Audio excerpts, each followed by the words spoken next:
Hello and welcome to another Java tutorial. In this tutorial, I'm going to continue our discussion on Java native interface, and we have basically finished looking at all the important topics about how to use the Java native interface. And it was about working with JNI primitives, working with objects, how overloading and overriding works, and then how to access the fields of an object, and then how to get them or set them, how to call methods, and then how to construct objects or instantiate objects and send them back to Java. And now at this point we need to ask the question, okay, we learned all of this, but how can we actually use it? What is the use case of this Java native interface? And so far we just have seen we've written simple code in C++ and then send some results back to Java. But the main use case of the JNI is that there could be some very highly optimized C++ library that is relevant to what we are trying to achieve in Java. So we can use that library and then use JNI to do all the computations in C++ or do whatever we need to do in C++ using the already available library, and then send the results back to Java, right? That's the main use case. And in order to do that, we have to be able to load a C++ library and basically write our C++ code by linking to the existing C++ library. So this is something that we haven't discussed yet throughout this series, and that's what I'm going to show you in this lecture. So before that, I realized that I've been using some format specifiers in C++ for printing the strings to the console, and I never actually discussed them. So I just created a table here of some of the useful format specifiers. I would say some of these are directly applicable to Java. So if you use system.out.printf, which prints using the format specifiers, then you can use some of these specifiers as well in Java. So %c is a character, and all the format specifiers start with % to indicate that, hey, we are putting a specifier of some characters here. So % is like an indicator that we are using format specifiers. %d means decimal, and decimal means integer, signed integer, in particular in C++. In Java, %d is just integer, and integer in Java is by default a signed integer. %e or %E is scientific notation. So if we use, for example, 1.2 e negative 2 is a scientific notation, right? So if you use a small e, it prints the e in the small case, and if you use capital E, it prints the number using capital E. %f is float, and basically in Java it just directly applies to floats and doubles, both of them. And then %g, a small or capital G, is similar to %e or e, so this is also a scientific notation. %hi, h is for short. Whenever we want to indicate a short integer, which is 2 bytes, we say %h. Hi is a short integer and it's signed. U always indicates or signifies unsigned, so hu means unsigned short integer, right? So it's a 2 byte integer unsigned. %i is integer, and integer by default is signed. So if you use %iu, it means an integer unsigned, all right? And similar to %d, right? So %l means a long integer, okay? So this is a 64-bit version of the integer. LD, long decimal, or LI, long integer. These are all basically the same. And this is signed by, long is signed by default. If we want to use unsigned long, then we say LU. U indicates unsigned. LF, this is a long float. A long float typically means a double 64-bit floating point. Capital LF, it's also long double. And then LU is a long unsigned, so unsigned int or long. LLI or LLD, this is long. So again, it depends on the computer, on the machine and the CPU. So on 64 bits, a long is already 64 bits. So long and long are more or less the same. LLU, this is unsigned long. %O, this is octal representation. This is base 8. And %X or capital X, this is hexadecimal representation. This is base 16. Obviously decimal is base 10. So octal %O is base 8 and hexadecimal %X is base 16. %P is pointer. So pointer on a 32-bit machine is just integer 32-bit or 4 bytes. On a 64-bit machine, it's 8 bytes, right? Pointer is just 8 bytes. So we are printing the pointer. And then %S is just for a string, and this is also, you can use it in Java. %U is unsigned int. So you can also use, for example, LU, something like that, to indicate unsigned integer or unsigned line. And %N is just prints nothing. % is just escaping the %. So we are actually printing the % sign, % character, all right? So the example I'm going to show you here about linking to a existing C++ library is just I'm going to show you an example of scientific library, and I will probably have other examples in the future lectures.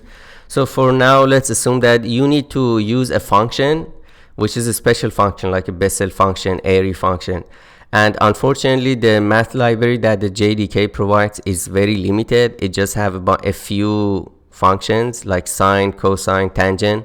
So it doesn't support any basically most complicated functions such as array functions, Bessel functions, gamma functions. So you have to go and look for them. And it's always best to look for them in the C++ libraries instead of Java libraries. That's just because C++ functions, if you find a library, it's guaranteed to be much more efficient than if you find a pure Java implementation of these functions.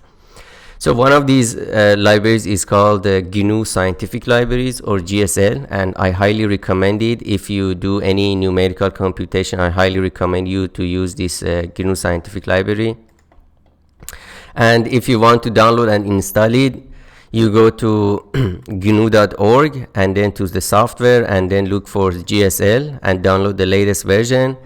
And if you are not familiar with how we actually install a C++ library, obviously the installation is very different from Java, because Java's binary is portable. So you just download the jar file, for example, and the jar file is just a Java archive, and it already has the binary, so you just include it in your build path of the Java project. So just directly include those compiled bytecodes in your basically class path, and then the JVM is able to load them.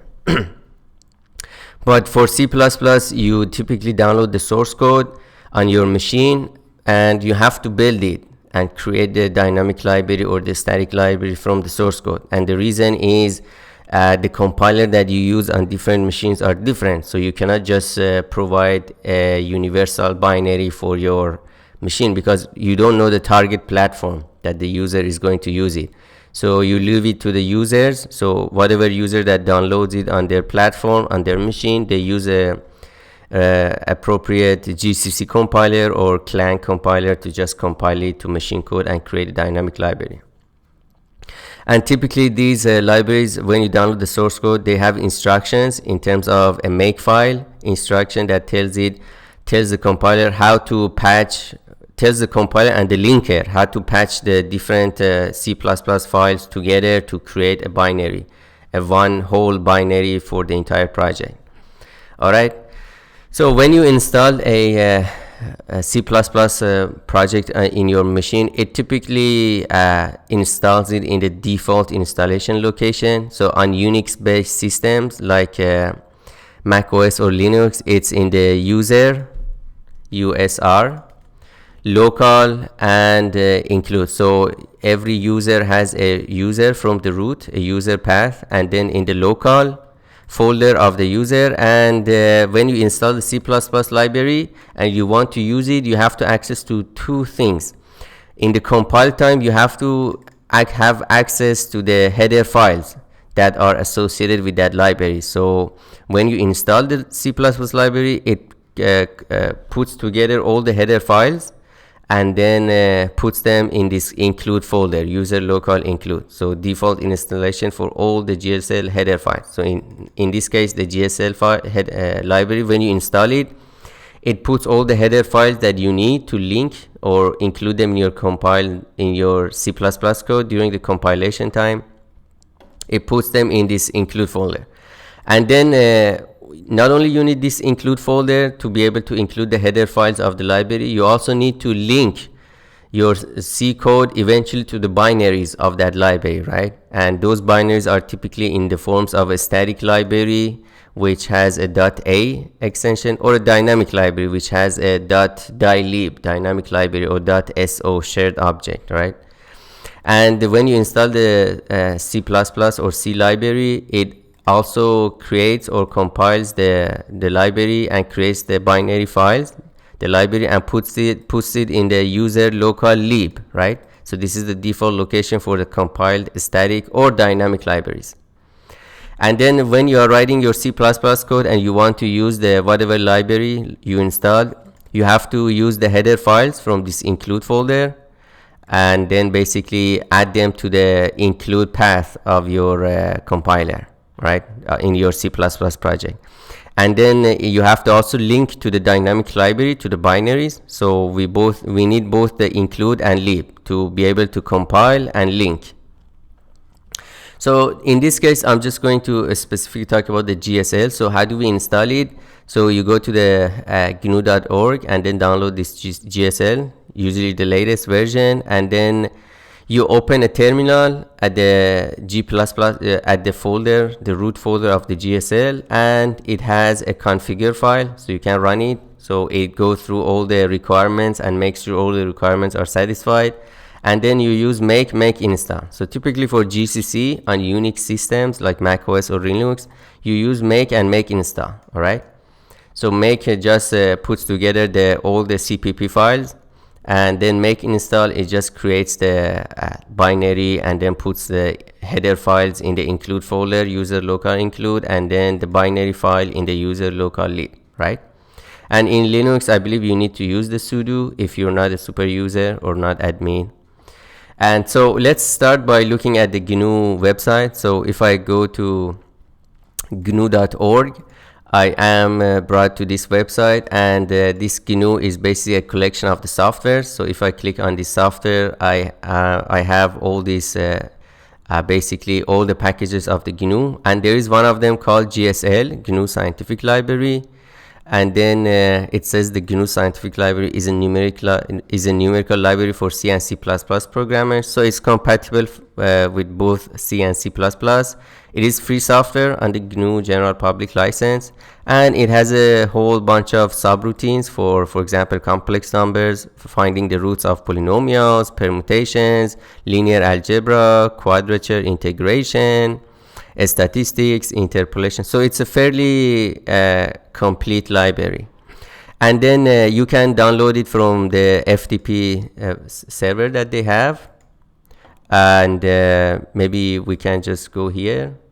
Yeah, so this is the index of the releases, and typically if you scroll down to the bottom, you have this one that says GSL latest. So right now the latest tag is 2.6, and I always recommend to just download this GSL latest, so it automatically downloads the latest tag here. And then once you download it and unzip it, it's just a zip folder, right? So what happens is you just unzip it, and it's basically the source file, right? You don't download the binary file, because for C++ projects, it depends on the machine. So you have to manually make it or compile it. So they also have a very basically extensive basically readme or basically reference manual in form of the online library or the PDF file. It's like 650 pages, so it's fairly complete documentation. They also have the HTML version, and you can quickly, let's say you want to just look at how to use it for some special functions, right? So I want to just use, for example, array function. So they have these special functions, and in the special functions, for example, they have array functions and derivatives, and it specifies which function does what and what is the signature of each function. So you can quickly find the function you want, and then use JNI to basically link to that function and call it, right? And I will show you how to do that. So you download it. This source file, and then you have to make it so that you can install and create the binary file from the source. So if I go to my Eclipse, and let's open up the folder. So when you unzip this GSL latest.tar.gz, it just creates the folder, it unzips it, and the latest version was 2.6, so GSL-2.6. And this is basically has all the C file and the source code and all the sub packages, right? So interpolation stuff, right? All the C blast, complex, combination. So what you need to do, you have to eventually compile this and build the library. So what do? You open this folder in terminal, and then you can run sudo .configure and then make install, right? I'm not going to do that because I have already installed it, but it's as simple as this. And then you can also find more details. Let's say if you don't want to install it in the default location, which is user local include and user local lib. So there is an install instruction here. If you open it with a text file, it tells you basically what are the customization that you can make when you are installing it. And the basic installation is the shell command configure make install. All right, but there are some customization. You can install it in a different location, or you can configure it to use a C++ standard, and then other parameters that you can basically read this installation file. So when you install it and the installation is successful, then I can go to the basically user local, and I have two things. In the include, I have the GSL folder that has all the header files. And again, the way this works is that the source file, all these header files are in different places, in different sub packages in your C project that you download. And then when you make it and install it, it automatically puts all these header files together in this nice folder GSL. And so for example, for special functions, or let's say we were looking at the a special function or something like that, then you can quickly find it. Let's see if you can find it. Statistics, vector types, special functions, SF. So these are all the header files for the special functions, and we wanted to use the array, so we have to include this in our C++ library, GSL SF array. And this has all the prototype or function prototypes or declarations for the array functions that we can use.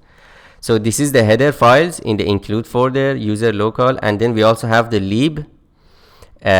So these are all the GSL libs, and it creates both the dynamic libraries and static libraries. And it also creates a alias for the latest version, because typically when you create the binaries, it's versioned. Like this dynamic library is version 25. And then we have also the CBLAST, the basic linear algebra subroutine library, and we also have the static libraries. And for Java, we typically link against the dynamic library because we want to load the dynamic library into memory. And you also see that the dynamic libraries are much smaller in size when you compare them to the static library. But then in order to avoid this version numbering, because if you want to download like another version and then you don't want to change anything in your linking phase, you can link against this alias libgsl.dylib. And then this always points to the, so if I click on show original, this always shows to the version number. So this is just an alias, and you can also link against this instead of the actual version dynamic library. All right. So basically this is how you can download and install a C++ project, and you always download the source code. You don't download the binaries like Java jar files, because C++ binaries differ on different platforms, so you have to manually compile them and install them. And then if you want to use them as a library, you have to have access to the basically the header files that are associated with the library, and also the binary, the dynamic library or the static library. So this was the basics on how to actually install a C++ library. In the next lecture, I'll show you how to actually link against the dynamic library of this project, GNU Scientific Library, and how to use JNI to actually call a function inside this library and return the result back to Java. So I hope you enjoyed this lecture. Please stay tuned, and I'll see you in the next one.